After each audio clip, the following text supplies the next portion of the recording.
salue, merci de rester sur BMC, Biomedia Company, pour continuer notre parcours, celui qui est d'édifier les masses, d'apporter des réponses à certaines questions que l'on se pose. Je suis très heureux de vous retrouver en cette année 2025 et je vous souhaite encore mes vœux les meilleurs. Alors, le programme de ce jour, nous voulons comprendre, s'articule donc sur le sujet de la politique. Est-ce que l'Église doit s'interférer dans la politique, ou alors si elle doit s'interférer, comment est-ce qu'elle doit pouvoir s'y prendre? Et comme invité, nous avons donc le prophète Emmanuel Clovis Mengue, visionnaire de la CBC Jirema, qui, à la lumière des Saintes Écritures, va nous dire, est-ce que vraiment l'Église doit parler politique? Et si elle doit parler, elle doit dire quoi? Parce que vous suivez l'actualité, certains hommes de Dieu sont levés pour dire non, il faut se taire en tant qu'Église.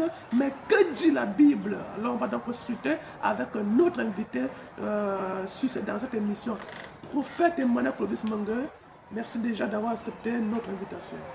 Bonjour Augustin, bonjour à tous les fidèles téléspectateurs et auditeurs. Le plaisir partagé, c'est toujours un plaisir pour nous d'aborder des sujets importants, des sujets à caractère capital par rapport à l'évolution et de l'Église et de la société, parce que c'est aussi ça la valeur d'un homme de Dieu, sa capacité à tout faire pour que la société soit équilibrée dans tous ses sens. Et des sujets comme ça sont très importants pour nous et ce n'est qu'une bénédiction, une gratitude par rapport à ce que nous avons à donner ou à partager en fonction de ce que Dieu va nous aider à faire. Voilà, c'est vraiment c'est ça notre ligne éditoriale, celle d'édifier, celle d'éduquer, celle de dénoncer en proposant pour la bonne marche de notre société. Et nous savons que l'Église est là, non pas pour détruire la société, mais pour la construire. Alors, prophète Emmanuel Clovis, pour entrer vivement dans le vif du sujet, la politique, est-ce que c'est Dieu qui l'a mise en place ou alors c'est le diable? Parce qu'il y a beaucoup, vous êtes divisés en tant que c'était de Dieu, vous et vos collègues. On va essayer d'avoir votre position et l'équilibre de la chose. Est-ce que la politique vient de Dieu ou bien vient du diable? Et si la politique vient de Dieu ou du diable, comment est-ce que l'Église devrait se comporter face à la politique? Alors, d'entrée de jeu, c'est quoi la politique d'abord dans sa définition exacte et selon, à la lumière aussi des Saintes Écritures? Oui, l'une des définitions de la politique que j'aime la plus, c'est la définition d'Aristote. Et les gens sont un peu plus choqués parce que quand je vais parler d'Aristote, bon, ils vont dire que mais c'était pas un homme de Dieu et tout. Mais il faut comprendre que la philosophie, c'est l'essence de beaucoup de choses. Et Aristote nous dit tout simplement que la politique, c'est la plus haute discipline, la plus haute de toutes les disciplines. Et continue en disant ceci, c'est une science souveraine entre tous, c'est-à-dire une science souveraine entre tous. Je prends cette définition parce que je vais montrer quelque chose à partir de cette définition. Parce qu'elle est capable de nous diriger vers la connaissance du souverain bien. Ça, c'est le mot très important. Dans la politique, est capable de nous diriger vers ce qu'on appelle le souverain bien et établit maintenant la justice. Donc, quand on parle du souverain bien, nous qui sommes chrétiens, nous comprenons tout simplement que Aristote a abordé un niveau spirituel très élevé de la politique. D'un de deux. Si un pasteur dit que le diable a créé quelque chose, ce qui ne l'est pas. Parce que le diable n'a rien créé, selon la Bible. Ça, c'est pas un débat. Et ça fait en sorte que, à cause de ces nuances liées aux différentes définitions, aux thèmes, on peut s'égarer, on peut aller dans tous les sens. Le diable n'a rien créé jusqu'à ce que certains malheurs qui arrivent à certains chrétiens, Dieu l'avait défini dans Deutéronome 28, à partir du verset 15. Donc on ne croit pas que c'est le diable qui a créé le mal. Le Dieu a permis à ce que lorsque tu obéis, tu reçois ça. Et lorsque tu désobéis, voilà ta récompense. Donc ça c'est déjà pour... Donc quand on prend la définition d'Aristote de la politique, on se rend compte que la politique nous amène vers ce qu'on appelle le souverain bien. Et ça permet d'équilibrer la justice. Et ça c'est la mission de Dieu. Donc nous comprenons que Aristote avait utilisé une pensée spirituelle pour mieux définir la politique. Maintenant, Dieu est l'auteur et ce qu'on appelle le précurseur de la politique, qu'on appelle la politique antique et même la politique moderne, telle que nous allons parler, et encore qu'il y a la politique religieuse. Bon, il y a toute cette forme de politique qui permet à ce que Dieu, en mettant ça, parce que la politique aidait tout simplement Dieu à mieux canaliser et à mieux structurer ce qu'on appelle ses âmes, ou bien ses fidèles, ou bien ses enfants, afin qu'ils ne soient pas déraillés dans un système ou dans un autre, dans lequel on a un système financier, on a un système économique, on a un système monétaire, on a un système alimentaire et tout et tout. Donc, Dieu, pour rééquilibrer toutes ces choses, s'est donc défini une structure qu'on appelle généralement aujourd'hui la politique, pour qu'il ait la main mise et qu'il y ait ce qu'on appelle une collaboration entre cette politique et l'Église ou bien le monde spirituel tel que cela avait été défini. Donc, Dieu a donc mis cette politique, encore que le peuple d'Israël l'avait suffisamment réclamé, parce que tous les peuples étaient entourés des rois, mais il n'y avait que le peuple d'Israël qui n'avait pas de roi, parce que Dieu utilisait encore ce qu'on appelle le système qui est resté aujourd'hui, qu'on appelle le système catholique, c'est-à-dire le sacrificateur était aussi au même moment l'homme politique selon les juges. Vous voyez, les juges, il y avait des juges qui avaient la responsabilité politique et la responsabilité spirituelle, et c'est ça que les évêques aujourd'hui ont à peu près. Ça, c'est la responsabilité des juges. Mais Dieu, après un moment, Dieu a constaté que c'était très dangereux. Il a détaché, mais tout en laissant l'autorité de la politique à l'église. C'est pour ça qu'il se forme d'abord un prophète. Lorsqu'il se forme un prophète qu'on appelle Samuel, et après il choisit un roi qu'on va appeler Saül. Le roi lui s'occupait de quoi? Des affaires politiques. Mais le roi n'était pas intronisé sans le prophète. Donc, ce qui faisait le roi, ce qui faisait la politique, c'est l'église. Maintenant, dire que l'église n'a rien à dire dans la politique, c'est comme... comment dire ça? C'est une contradiction grave, parce que selon la pensée de Dieu, c'est même l'église qui doit ériger la politique. C'est l'église qui fait la politique, c'est l'église qui définit la politique, parce que l'église va veiller à ce que le roi travaille sur ce qu'on appelle l'équilibre de la justice sociale. Donc, c'est-à-dire, le rôle, par exemple, des évêques récemment est un rôle normal. Parce que lorsqu'il y a des équilibres, l'Église a donc cette responsabilité de dire que là, il n'y a plus justice. Il faut qu'on rétablisse la justice. Et vous allez voir que c'est la raison pour laquelle avant, lorsque le roi s'égarait, un prophète ou bien un serviteur de Dieu, un sacrificateur pouvait lui dire que là, tu es en train de t'égarer, et il cherchait maintenant la face de Dieu. Donc, Dieu est le précurseur, le fondateur de cette politique antique, moderne, et même toutes les politiques qui peuvent exister plus tard, pour répondre à cette question-là. Alors, vous parlez tout à l'heure des évêques, mais on sait quand même qu'un pays a une constitution. On sait que la constitution définit qui devrait être candidat et qui ne devrait pas l'être. Donc, certains pensent que les évêques sont partis en dehors de la constitution, parce qu'il n'est pas dit, il n'y a pas un âge défini pour être candidat aux élections présidentielles, mais il y a tout un code établi pour être président. Oui, il faut d'abord définir le fait que les évêques ont une double fonction. Parce que les évêques sont d'abord les ambassadeurs d'un État qu'on appelle le Vatican, avant d'être aussi les porteurs ou bien des religieux. Maintenant, ils peuvent avoir une double position nuancée, et parfois on n'arrive pas parfois à les cerner dans leur position. Mais je crois que la position des évêques, celui de ces évêques qui se sont prononcés, n'était pas forcément une position liée à l'Église. C'était une position politique. Moi, je crois comme ça, parce que si c'était une situation liée à l'Église, on ne pouvait pas établir les choix ou bien les orientations. Mais quand c'est une position politique, on peut avoir donc des avis tranchés tels que les évêques les ont eu la dernière fois. Donc moi je crois que en fait le problème des évêques, c'est qu'ils sont restés dans le système des juges, les juges antiques, où ils avaient la responsabilité politique et la responsabilité religieuse. Or, ce temps est révolu, parce que en fait, il faut qu'on comprenne que l'Église a la responsabilité de décrire les injustices qui sont opérées. À ce niveau, les évêques ont pleinement raison. De dire qu'il y a certaines injustices, il y a tout ça, les évêques ont pleinement raison à ce niveau.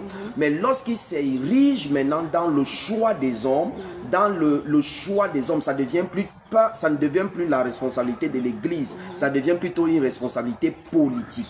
Et dans ce cas-là, ils ont peut-être le droit de le faire, parce que ce sont des ambassadeurs du Vatican. Mais je crois que et c'est l'un des problèmes que j'ai, Augustin, avec le système politique actuel, c'est que j'ai suivi, quand moi je suis les débats tous les jours, Paul Biya n'a plus l'âge de se présenter, il n'a plus...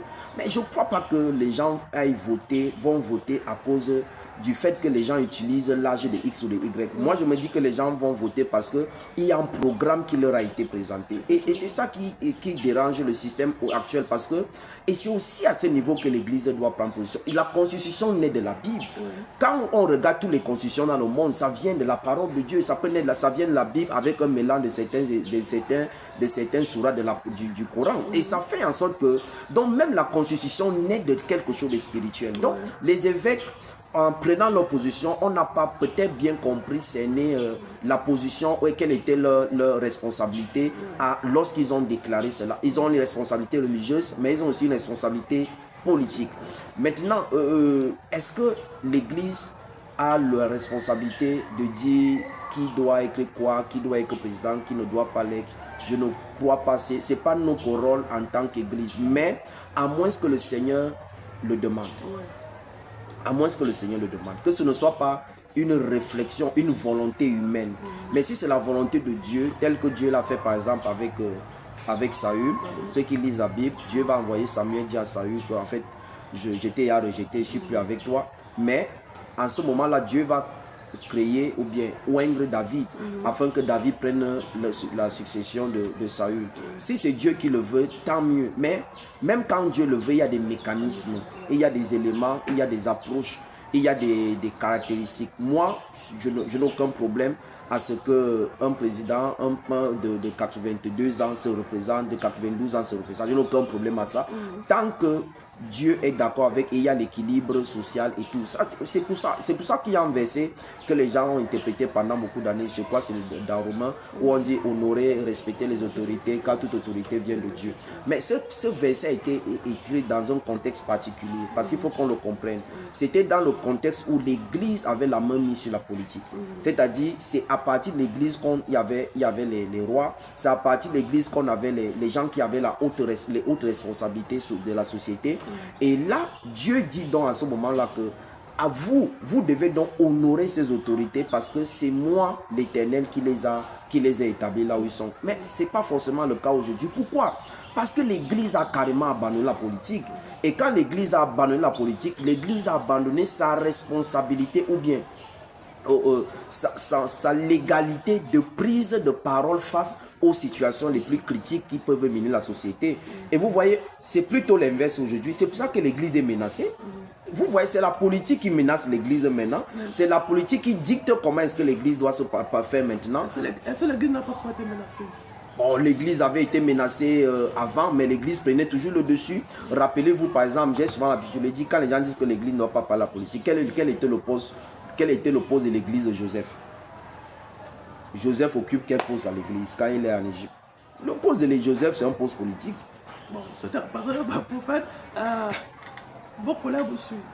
Oui. Et ils vont vous dire, quand vous parlez de Joseph, vous ne parlez pas de l'Église. Là, nous sommes dans l'Ancien Testament. Là, nous voulons parler de l'Église qui est générée à partir de Jésus-Christ. Mais si Jésus n'a pas Joseph d'Arimathée, et qu'est-ce qu'il va devenir? Si Jésus n'a pas Nicodème, tu connais quand même Nicodème, tu sais que c'est à partir de Nicodème que Jésus aura la tombe et tout ça. Jésus même a utilisé les valeurs politiques. Quelle était la responsabilité des achats à l'église? Augustin. C'était un collecteur d'impôts, c'est-à-dire un nom politique. Mais Jésus va le prendre et le mettre à côté de lui. Je ne sais pas si on se comprend. C'était des valeurs politiques parce que Jésus, la Bible dit que Jésus croissait en faveur devant Dieu et devant les hommes. Mais cette faveur à laquelle Jésus croissait devant Dieu et devant les hommes, c'était aussi une faveur politique. Rappelle-toi du cas de Paul. Paul, plusieurs fois, a été sauvé par les politiques auxquels il appartenait. Parfois, il disait qu'il était romain quand il était avec les Hébreux. Et quand il était avec les Juifs, il disait qu'il était... Et ça allait dans... Parce qu'il connaissait la valeur politique. Mais aujourd'hui, si on dit maintenant que l'Église ne doit plus s'attaquer, ne doit pas parler des choses politiques, c'est parce que justement, l'Église a abandonné cette responsabilité au monde. Je peux dire ça comme ça aux païens, mais c'était la responsabilité de l'Église. Je peux le dire à 100%. Nous avons les maires, nous avons les super-maires, nous avons les députés, nous avons même les présidents de la République. Tous ces gens-là vont dans une église X ou Y. Mais pourquoi leurs prêtres, leurs pasteurs, leurs prophètes, leurs apôtres n'ont plus de l'impact sur eux? Mais c'est parce que justement, ce n'est pas toi qui les as faits. Ce n'est pas l'église qui les a produits. C'est la société qui les a produits. Il connaît le pilier par lequel il a été produit. Parfois même, ce sont les francs bonbons, les roseaux croix qui les fabriquent.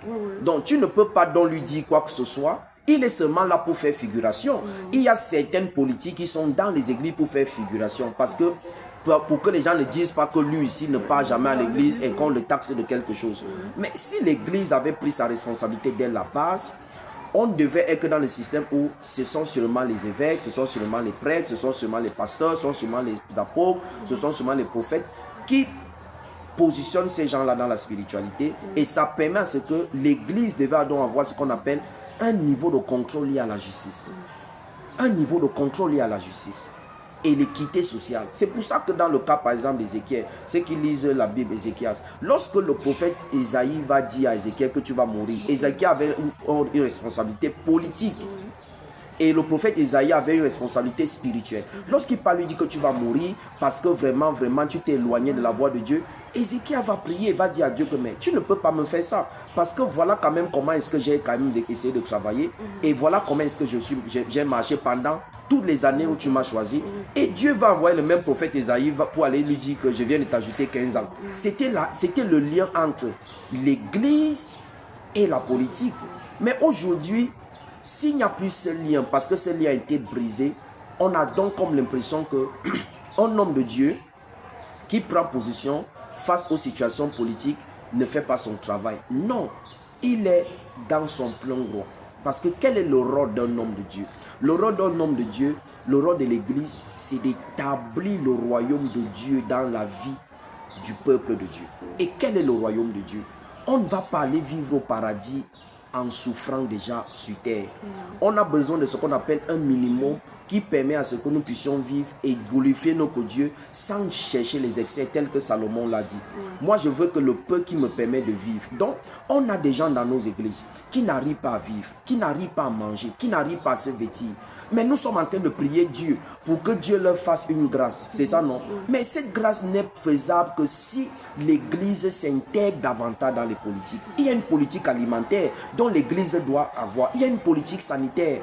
Parce que la prière par impositionnement ne résout pas tous les problèmes. Je dois me rassurer à moi en tant que pasteur que lorsque j'ai fini de prier avec les gens, que l'hôpital prenne le relais et donne par exemple une santé parfaite à cette personne. Ce qu'on appelle les politiques sanitaires. Nous avons les politiques routières. Je dois me rassurer qu'un enfant qui est à l'église avec qui je prie va quand même arriver à l'ouest ou bien à Bertois dans de bonnes conditions, avec les états corrects. Donc si je dis et l'église prend position en disant qu'il y a quand même des choses à améliorer dans le système de l'église et que les politiques peuvent comprendre, c'est parce qu'il y a encore une mainmise de l'église sur la politique. Mais quand il n'y a pas cette mainmise, ça va dans tous les sens et ça devient forcément sujet à scandale. Alors, pour faire de mon service, en vous écoutant, nous voulons aborder comment est-ce que l'Église doit se prendre dans cette politique. Parce qu'on sait comment qu'il y a aussi des pièges. Il y a des corruptions auxquelles on peut te confronter. Certainement, c'est ce que certains de vos collègues ont peur. Mais s'il faut que l'Église, les hommes de Dieu s'intègrent, comment est-ce qu'ils vont donc s'intégrer dans cette politique? On ne va pas quand même voir un homme de Dieu certainement dans un parti politique. Mais s'il est dans un parti politique, quel rôle devrait-il jouer qui puisse quand même aider à ce que la société puisse quand même trouver quelques bien-être, comme vous l'avez si bien mentionné? Oui, il y a souvent quelque chose qui est dit souvent. Vous ne pouvez pas décrire quelque chose lorsque vous êtes à l'intérieur. Si vous voulez décrire un phénomène, rassurez-vous que vous ne soyez pas dedans. C'est la raison pour laquelle je crois que les hommes de Dieu, avant, à partir de un roi, si ma mémoire est bonne, un Samuel jusqu'à un certain niveau, ne faisaient plus de la politique. Ils décidaient sur la politique, mais n'étaient pas les acteurs de la politique. Moi, je ne serais pas dans un parti politique ou Y parce que pour 4 raisons. Première raison, c'est que les fidèles sont constitués de plusieurs partis politiques. La deuxième chose, c'est que j'ai la responsabilité d'encadrer le peuple vers quelque chose de clair et les amener à une conscience propre. Parce que le choix des hommes ne doit pas dépendre de moi en tant qu'homme de Dieu, ça doit aussi dépendre d'eux. Ils doivent choisir les gens en fonction de leur stabilité, en fonction des programmes tels que je disais tout à l'heure. Et ça fait en sorte que nous, les hommes de Dieu, je crois personnellement que nous ne devons pas être dans des partis politiques parce que ça crée des fissures pour rien. Mais nous avons la responsabilité de définir certaines orientations politiques en fonction des enfants que nous suscitons, qui peuvent accomplir cette tâche politique, que ce soit dans les mairies, que ce soit dans les députés, ainsi de suite, parce que c'est notre responsabilité.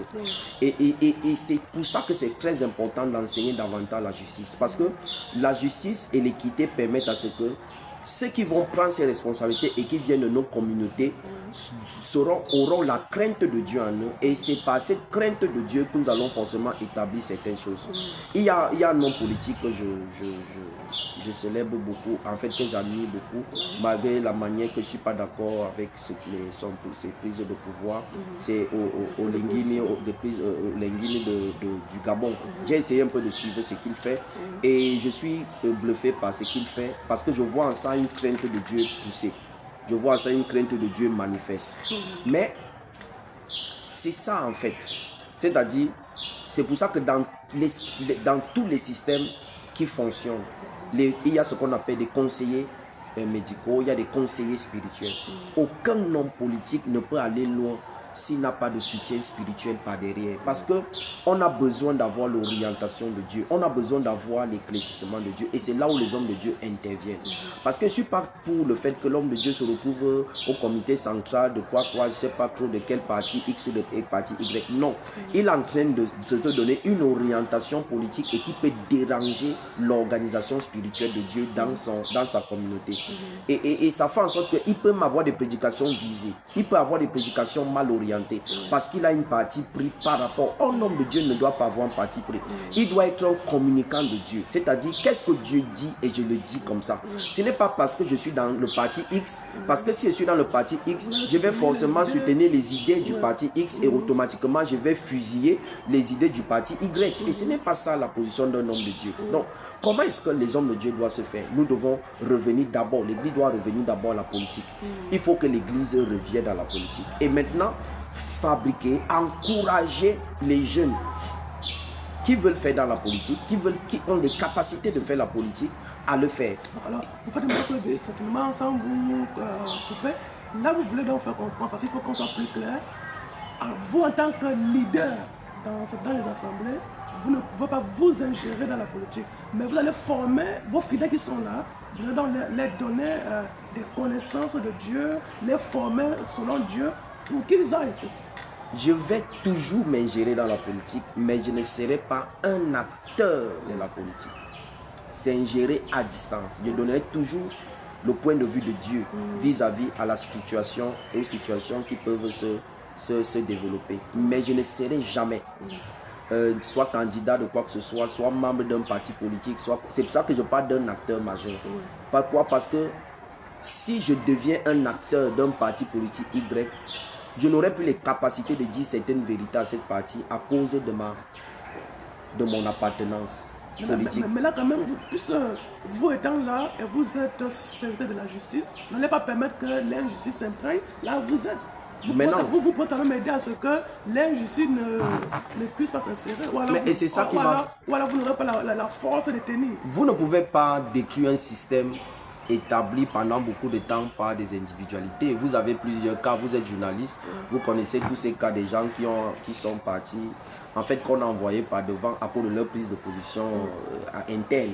Moi, je crois que si on n'est pas d'accord avec un système interne, on devrait parfois dire, écrire et voir comment est-ce que ça peut se passer. Mais nous, les hommes de Dieu, nous avons un caractère de neutralité.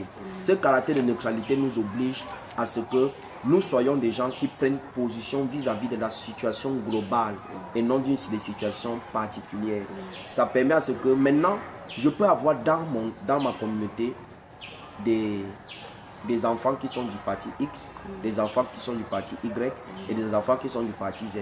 Et parfois même ces trois enfants-ci ont des ambitions à être, par exemple, à occuper des responsabilités, des hauts responsabilités. Mais ces enfants-là, ils sont déjà divisés là, puisque là, ils appartiennent à des partis qui sont différents. Et c'est ça maintenant dans la responsabilité d'un pasteur. Il ne devrait pas être divisé.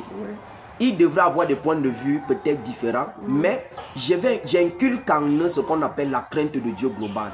Ça veut dire que ce soit X, que ce soit Y, que ce soit Z qui gagne, nous sommes certains du fait que, quelle qu'en soit la personne qui va gagner, la crainte de Dieu va régner dans la gestion de toutes les politiques qui concernent son administration. Donc, c'est pour ça que le problème est clair. La politique n'est pas un combat. C'est pas un combat de boxe. C'est juste une institution en ce qui concerne l'établissement des idées. Et ces idées peuvent en faire même dans nos différentes familles. Nous sommes frères, mais on n'a pas forcément les mêmes orientations en ce qui concerne une vue que le papa a laissée ou le grand-père a laissée. Mais ceci ne fait pas de nous des ennemis. Mais on est certain que si chacun tel prend, on aura la responsabilité, on aura l'équité, on aura... Le problème, c'est que l'Église n'a plus la main mise sur les politiques.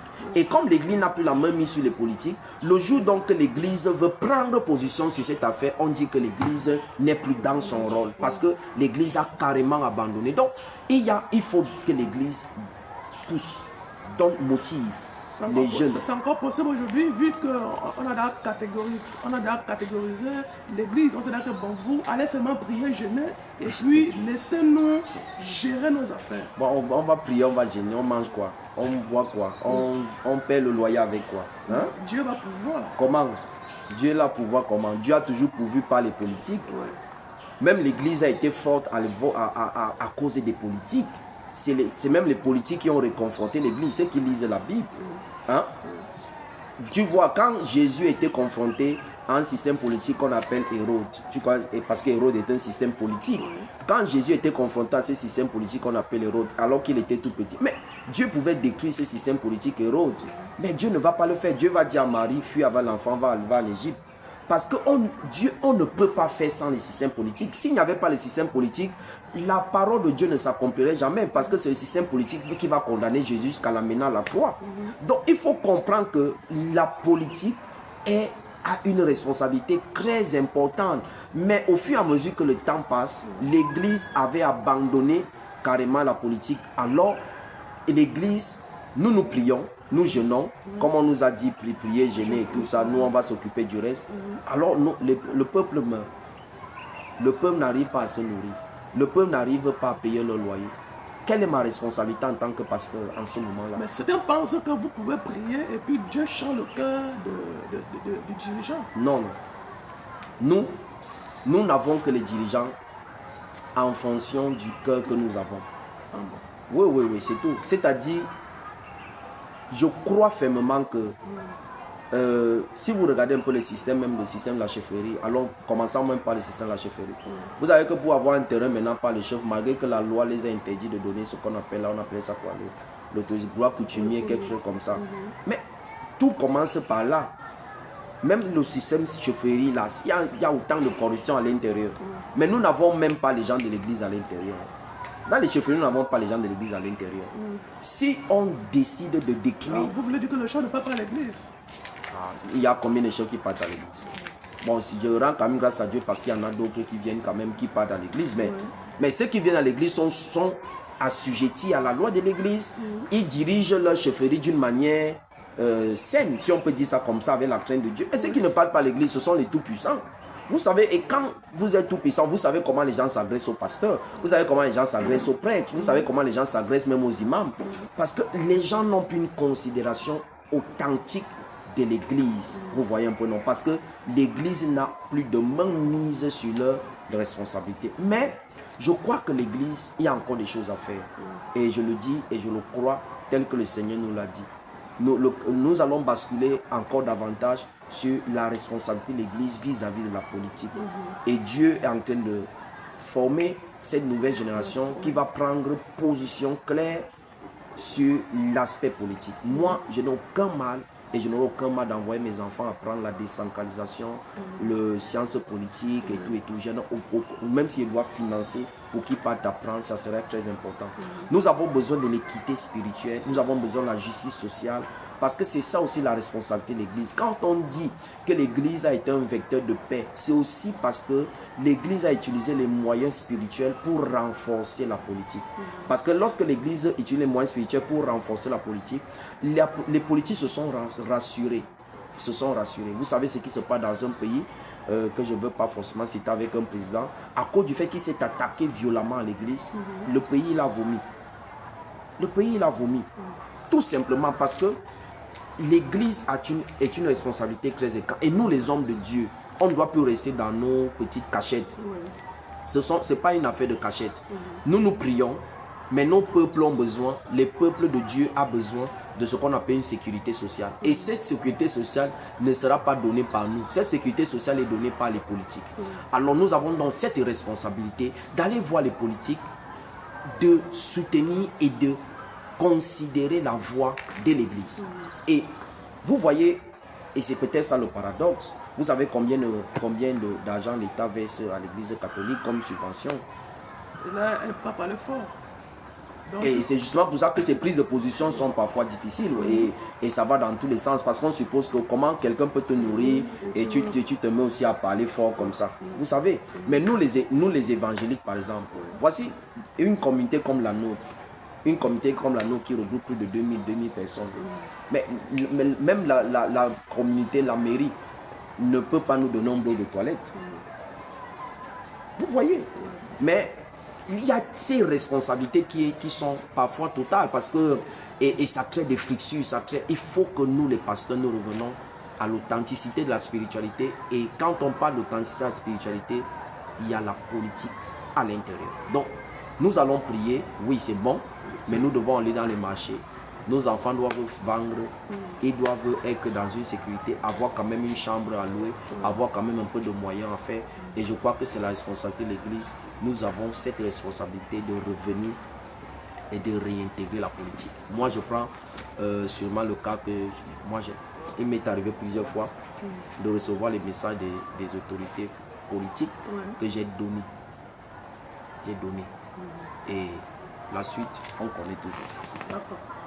Ok, mesdames, messieurs, voilà donc un peu, c'est un sujet très vaste, mais lorsqu'on écoute le prophète Emmanuel Clovis, on essaie de savoir que l'Église, bien qu'étant extérieure, devrait quand même aller conseiller ses politiques, attirer l'attention que là, vous êtes en train de dévier, et pour que ceci revienne sur les lignes. Et d'où la responsabilité des évêques et leur prise de position religieuse, mais n'étant pas d'accord avec leur prise de position politique. Oui. Voilà, mesdames, messieurs, on va mettre un terme pour cette édition. Certainement, c'est un sujet très vaste, mais on va revenir pour essayer de prendre certains exemples, parce que nous voulons être plus pratiques dans un sujet pour qu'on voit ça. Il y en a beaucoup de mélanges. Chacun tire la couverture de son côté, parce que, comme on te dit, Jésus a dit que mon royaume n'est pas de ce monde et qu'il attend un royaume futur. C'est-à-dire que comme ce royaume doit être détruit, comme ce système doit être détruit, automatiquement, il faut le laisser au diable. Puis mais vous êtes le sel de la terre, vous êtes la lumière du monde. Ouais. Nous sommes le sel de la terre, nous sommes la lumière du monde. Et sans nous, le monde n'a pas de saveur. Donc ça veut dire qu'il n'y a aucun système sur cette terre-ci où on peut exclure l'Église. Et la politique, de sa définition fondamentale, naît de l'Église. Et c'est comme si on enlevait le sacerdoce de l'Église. Enlever la politique de l'Église, c'est comme si on enlevait le sacerdoce de l'Église, c'est comme si on enlevait la sacrificature de l'Église, c'est comme si on enlevait, c'est pas trop, le pastorat à l'Église, parce que la politique fait totalement partie de l'Église. C'est-à-dire que même la communauté que vous gérez, il y a toute une politique établie. S'il n'y a pas de politique, il n'y aura jamais de développement. C'est à partir des politiques défini qu'il y a le développement de l'Église, qu'il y a la progression de l'Église, qu'il y a la croissance de l'Église. Et c'est même à partir de là qu'il y a les relations entre l'Église et les structures. Parce que tu ne peux pas organiser un programme, par exemple, dans une salle de la ville sans que le sous-préfet ne donne une déclaration. Donc c'est cette relation qui permet à ce que l'Église et les politiques puissent marcher. Donc dans les églises, on devait avoir ce qu'on appelle le département politique. Voilà. Là-dedans, nous aurons les magistrats, on aura les juges, nous aurons les préfets, on aura les sous-préfets, on aura les présidents, on aura les ministres. Ce n'est pas parce que j'ai un sous-préfet dans mon assemblée que je fais de lui forcément pasteur. Parce qu'il est déjà dans un ministère politique. Mais je dois influencer sa vie positivement afin que dans sa responsabilité de sous-préfet, qu'il ait la crainte de Dieu. Voilà la responsabilité. Le problème, c'est que parce qu'on a une figure politique qui est à l'église, on veut forcément faire de lui une... Non, il a déjà une responsabilité politique et c'est déjà une responsabilité qui est définie par Dieu. Et maintenant, si cette responsabilité est définie par Dieu, je ne sais pas pourquoi je veux faire de lui quelqu'un politique et spirituel au même moment. Non, je dois influencer sa vie afin qu'il gère. Je prends par exemple un cas simple, si vous me permettez. Nous avons dans nos églises les directeurs des écoles, non? Publiques, les proviseurs, tout ça là. Mais ils gèrent une politique, c'est la politique.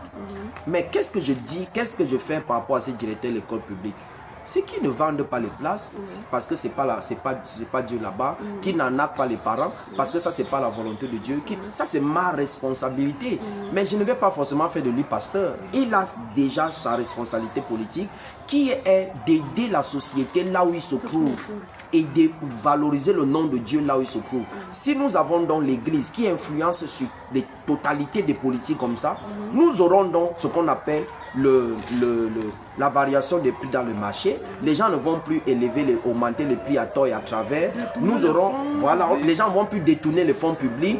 Les gens ne vont plus manger sur quelqu'un, mettre les innocents en prison par exemple à cause de l'argent qu'on aurait reçu.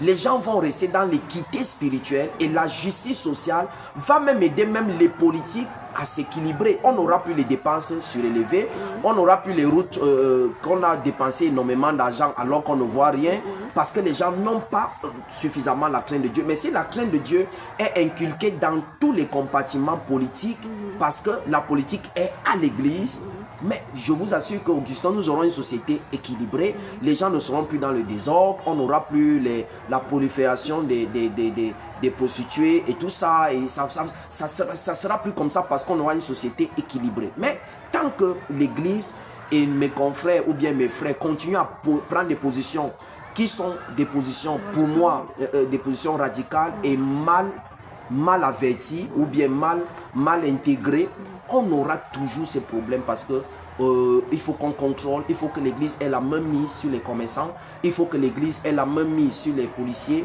il faut que l'église ait un peu la main mise sur les hommes en tenue, il faut que l'église ait la main mise sur les hommes de justice, il faut que l'église ait la main mise sur le judiciaire, il faut que l'église ait la main mise sur le législatif. Si l'église fonctionnait comme ça, on ne serait pas en train de dénoncer comme les évêques l'ont fait, nous serons plutôt en train de contrôler. Parce que quand tu as un enfant chez toi, tu ne dénonces plus, tu contrôles. Mais on dénonce parce que ce n'est plus à notre disposition et on ne peut que faire ça.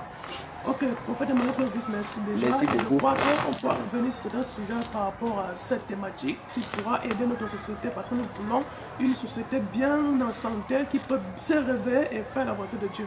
Mesdames, Messieurs, merci d'avoir écouté cette édition.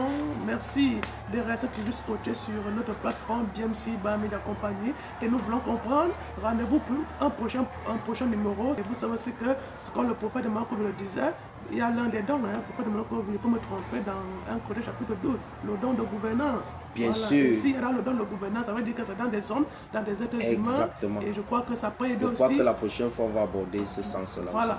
Mesdames, Messieurs, rendez-vous pour un prochain numéro et que Dieu vous bénisse. Restez en compagnie de nos programmes, partagez pour édifier, afin qu'on ait une société qui puisse être quand même, qui puisse avoir la crainte de Dieu. Bien sûr. Amen. Merci beaucoup. Merci, nous sommes bénis. À la prochaine édition. Merci. Merci.